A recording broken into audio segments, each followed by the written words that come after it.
Kaleidoscope, a weekly public affairs program brought to you in partnership with the Urban League of Greater Cleveland, Kaleidoscope Magazine, and News Channel 5. Good morning, everybody. Glenville's 37th Annual Community Festival takes place Saturday, August the 9th, and Ward 10 Cleveland Councilman Jeff Johnson is here to tell us what to expect at this year's big Glenville event.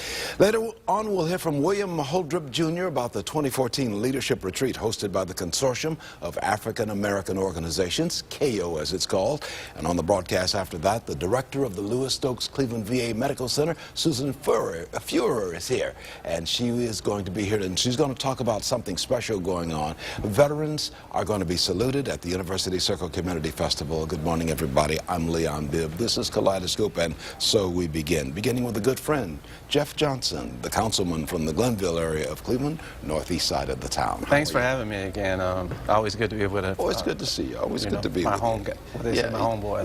We've got a relationship. I grew up in a house about 5 houses from the house where you currently live. Exactly, right across from then Miles Standish, now Michael R. White School. Right on Parkgate Avenue. Parkgate, you're one of our proud alum. Glenville was good for me when I was growing up, and it is still good for me. Yep. You're the councilman over there, Jeff, and you're talking about the Glenville Community Festival. Tell me about that. Absolutely. I'm the councilman over in the north part. We now have 3 councilmen over in the Glenville area, just to mention, Kevin Conwell and Mike Plenzik. And they're co-sponsoring the festival with me. I'm the lead council person, so we're doing 3 things that day, as we have done for many years. This is the 37th year. It was started by then Councilman Mike White back in 1977. And we've been doing it ever since. And so we're over there at Sam Miller Park, which is the East Boulevard and St. Clair area. We'll be there from 12 noon to 8 o'clock, the festival itself. But the parade, it starts at 12 noon. And we want everyone to know about the parade as well. And of course, Famicos Foundation does a 5K run at 9 a.m. So we have 3 big events. First, you start off running or walking. Then you come watch the parade or participate. And then you can come to the festival and enjoy food and entertainment. It's a full day of Glenville entertainment. I'm wiped out afterwards because it's a full day. You will be. It's a full day. Saturday, August the 9th. Now, where's the parade going to be? Where does it begin? It starts at 105th and Superior, and it goes north up 105th Street to St. Clair, and it then turns west, and it goes down St. Clair all the way to 88th East Boulevard. And we have a number of local talent walking through. We have art museum, and so it's a big parade. Some bands, so it's a fun time. People watch it on the route of 105th Street and on St. Clair. And East 105th Street, of course, is one of the major business thoroughfares right through the heart of the Glenville neighborhood. It really is the heart. And 105th and St. Clair is really the main area of the retail intersection of Glenville, absolutely. So we're going to go right through that. All of this is going to be beginning on the morning of Saturday, August the 9th. Why is this event so important to you, Jeff? Well, just like all my predecessors before me, because I was councilman previously, right after Mike became mayor, I took over. We always believe that on a day-to-day basis, people are going about their regular lives. But there are times when bringing the community together, it's really a regional, it's not really the biggest festival, but because we want to make it more within the neighborhoods of Glenville, Collinwood, and all that. It's because people get together, hear music, they don't have to pay anything to watch the music. We have food, we have information. So it's just a time where neighbors get together, What is it about this community called Glenville? Of course, I grew up there, and I know so much of the history, and I know a lot. But there's a feeling about Glenville that goes all the way back, perhaps to the 1920s, if not beforehand. If you know the rich history of Glenville, which was once known as the Gold Coast, it goes back to actually the village of the Glens, where before it became incorporated the city. It was an area that had a lot of pride, a very significant Jewish community for many years. African Americans moved in as other communities, and there's some pride there about location to the water, location to downtown, and there's just a significant amount of pride about how we have gone about our evolution over there. Glenville butts right up against Lake Erie. It goes just about up to Lake Erie. And right up to Gordon Park, right there. The cultural gardens go through one of my favorite areas of the entire Northeast Ohio, those cultural gardens. One of our major assets in the Glenville area, and we've done a wonderful job of being able to just continue to expand that cultural gardens, and so That's part of Glenville, and that the festival is a way for us. Again, our uniqueness about the festival is that we have 5 stages of entertainment, and we have a great showcase of Kinsman Daz, Tony Quarles, and the Discovery Band. We have Big Moochie, we have Hub's Groove, as well as the Spirit Band. So, you come to Glenville Festival, you're going to choose between a children's stage with your children, where I have young people who have auditioned. They're going to be on the stage. So that's what we're trying to do. We're known for local talent that possibly goes beyond that, because you know Gerald Levert started there. Yes, and Bone Thugs and Harmony was before they right out of that area. Yep. So that's what we do. And I wrote an article not long ago, and the name of the article was "Superman was not born on the planet Krypton. He was born in Glenville, on Kimberly Avenue. Kimberly Avenue. Absolutely. That's where Superman originated, in the minds of 2 young Glenville high school kids back in the 1930s. And we restored that house. I know you have. And I went up to the attic. It's amazing they have it up there where he was writing. And of course we also acknowledge the area of the graphic designer, which is on Amore in Parkwood. That's where he lived. So it's a lot going on in Glenville. It's certainly going to be a big day. Saturday, August the 9th, beginning with a parade, which will go up East 105th Street at 10 a.m. Right at 10 o'clock in the morning, and then it will turn toward Sam Miller Park, which is at St. Clair and East Boulevard. At 12 noon. And it's a family friendly. We have plenty of security. We've had no incidents. We've had cooperation. So it's a family-oriented festival.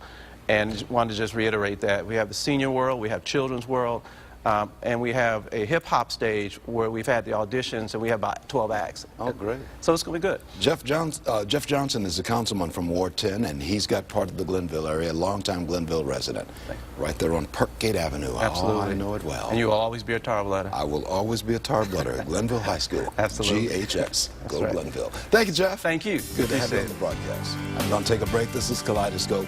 Back in just a moment.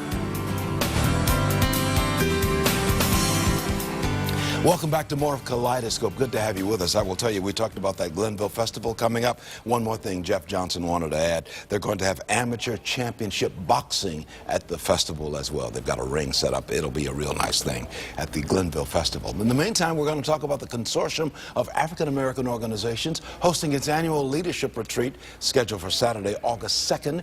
William Holdrop Jr. is Assistant Executive Director, and he'll explain the focus of this retreat and why it's important for people to attend. Good to have you with us, William. Thank you for having me. Tell me about the mission of African American Organizations, or KO, C-A-A-O as it's called. KO is a network of many different black professional organizations, and we pool our resources together to help focus on economic development, youth development, leadership development, and entrepreneur development. You have a variety of services, obviously, which you provide. Yes. Give me a little thumbnail sketch of a couple of those services. For example, we have a youth program called the KO Youth Innovation Forum, and it focuses on teaching young people critical thinking skills through product development. So we actually give them real-life problems to solve. We have an executive matchmaker where we actually have top CEOs and executives in Northeast Ohio donate their time to people who would like to meet with them. Well, that's great. That's great. So now you've got a big retreat coming on that you're on the broadcast to talk about, a leadership retreat set for August the 2nd. What's going to happen at this leadership retreat? This leadership retreat is the 12th retreat we've done over the years. It's an opportunity to bring people together to network and also to have some professional development as well. The theme for this year is leveraging our combined resources to develop our impactful legacy. And the whole concept for this year is to really talk about legacy projects that are going on in our community and how we can be engaged to get involved in these programs. Good. I've got a little placard here that I'm going to hold up and we can get a shot of that. As you tell us now, who's invited to this retreat? Who can go? Anybody who wants to participate.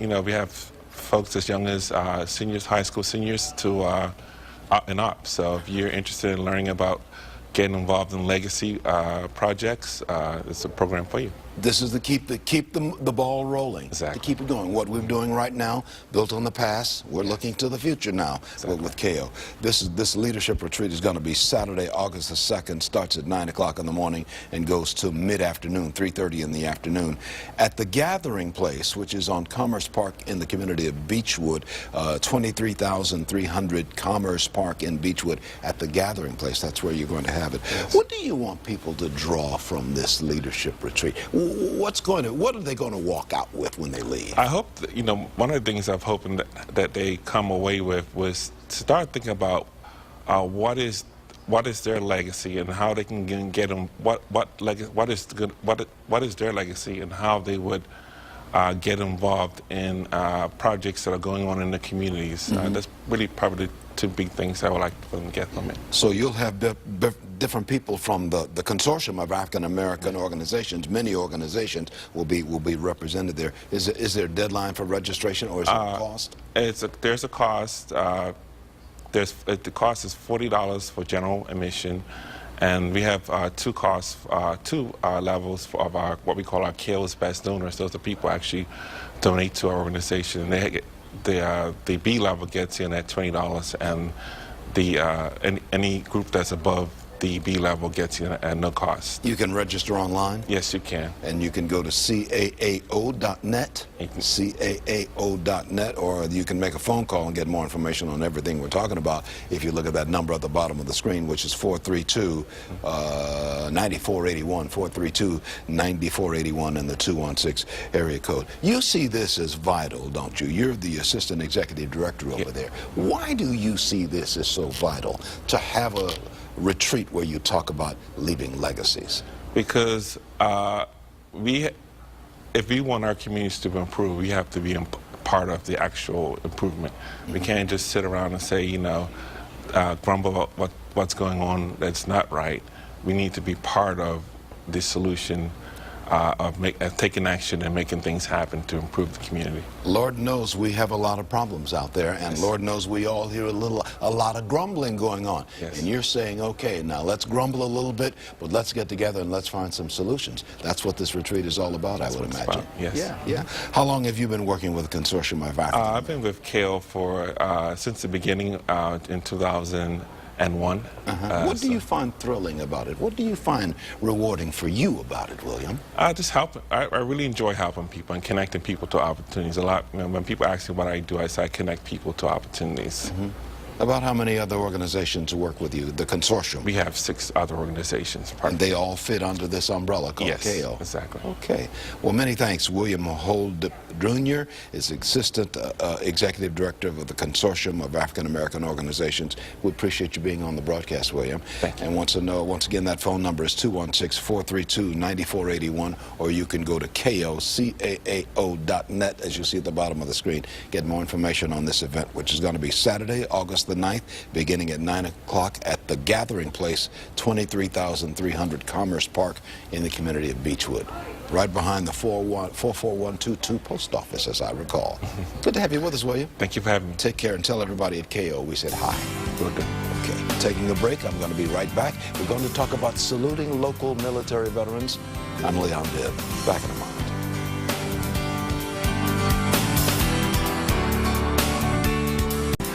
Welcome back to more of Kaleidoscope. I'm Leon Bibb. The 2014 Salute to Veterans Community Festival in University Circle is scheduled to take place on August the 2nd. The director of the Lewis Stokes Cleveland VA Medical Center, Susan Feuer, is here to talk more about the event. Good to have you with us, Susan. Nice to be here. You've been there for some years now at the VA hospital. I have been. For a lot of years there. Yes. So it's working out for you. Tell me about this community festival. What makes this so unique? Your hospital's involvement, the Lewis Stokes Cleveland VA Medical Center. So I think what makes this festival so unique is Reverend Paul Sadler actually came up with this idea 8 years ago. The pastor of Mount Zion Congregational Church. The pastor of Mount Zion Church, and he decided that he was going to salute veterans with this local festival. So for 8 years now, we have had a fantastic festival. It's always had a rib burn-off.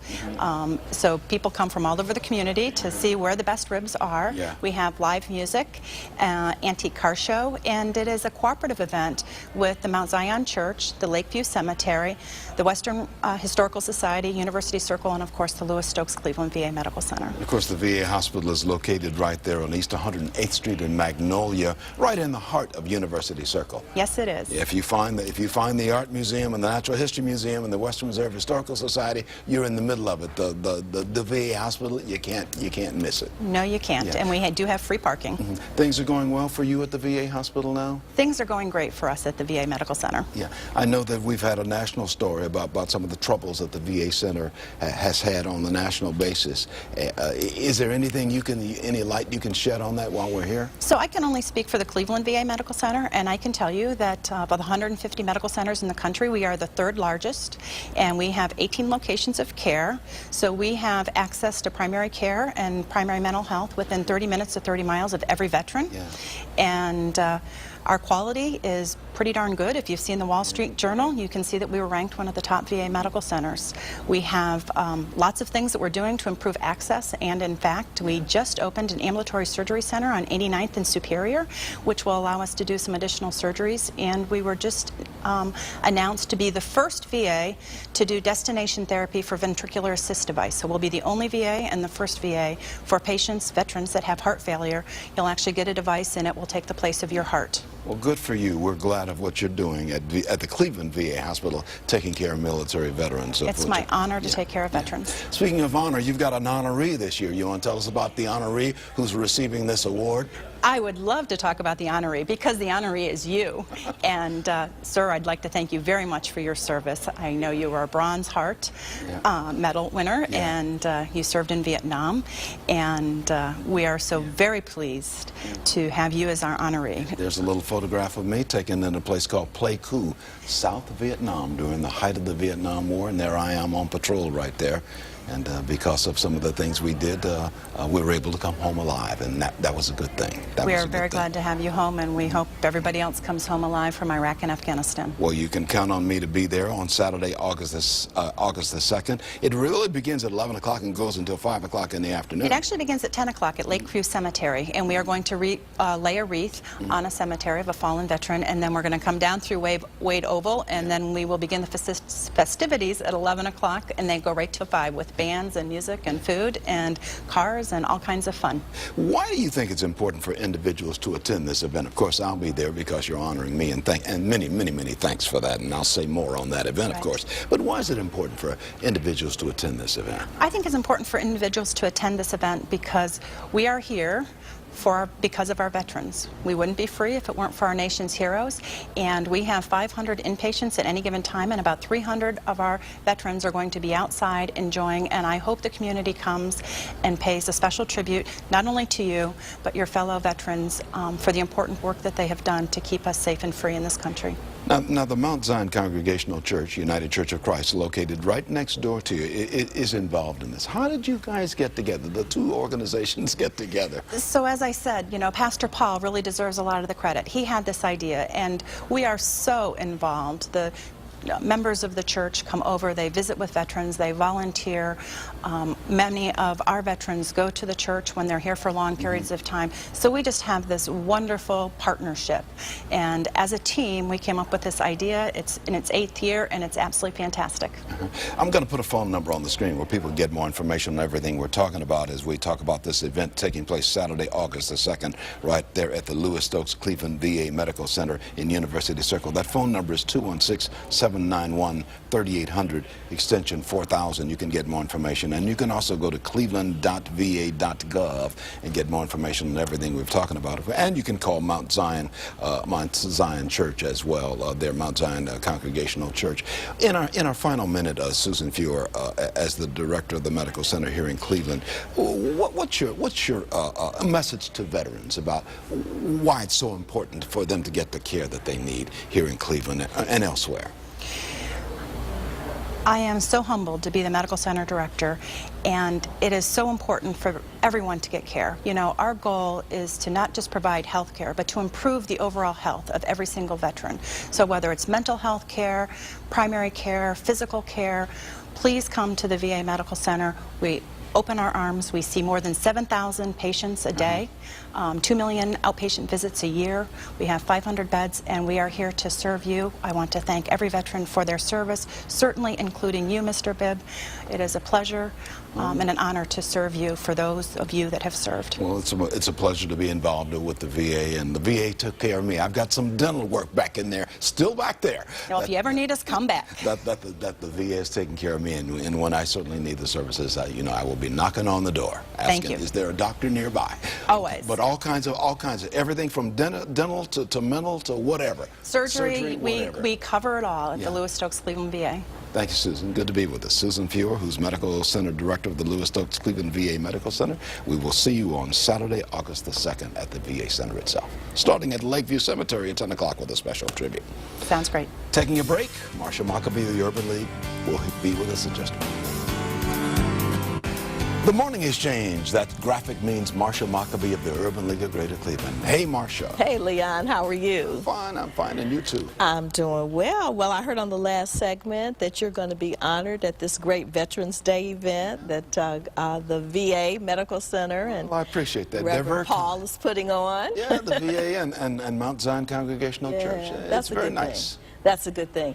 And you know, at the Urban League, we have a preference kind of a program for veterans too who are looking for jobs and who need assistance. So we've got a great welcoming place for veterans at the Urban League of Greater Cleveland as well. If I didn't have a job, I'd be knocking on your door saying, can you help me find a job? Yeah, and I'd probably try to find one for you too, Leon. Well, I'm thankful, but that's one of the things the Urban League has always been involved in that ever since the inception way back 100 years ago. Absolutely, absolutely. And what's wonderful is we work with so many companies who find it easy to come to the Urban League for us to help them with their diversity needs as they're trying to look for diverse candidates, and it saves them time and effort because they don't have to do the screening and looking. We can do all that for them. Well, talk a little bit, we got about 40 seconds, talk a little bit about that, veterans coming to you, veterans of Afghanistan, Iraq, and other places in the world, and Vietnam, and wherever. And we really understand, you know, I'm married to a veteran myself, and so we really understand the needs of the veterans and work closely with them to make sure that they have support and transitions, and if we can't do what they need, we have lots of other partners that we can refer them to. Okay, that's going to do it for us. Thank you, Marsha. You're welcome. Thank you for what you're doing with the veterans as well. We all appreciate that. Thank you. Thank you for serving. That's going to do it. You take care, everybody, and be well. Kaleidoscope, a weekly public affairs program brought to you in partnership with the Urban League of Greater Cleveland, Kaleidoscope Magazine, and News Channel 5.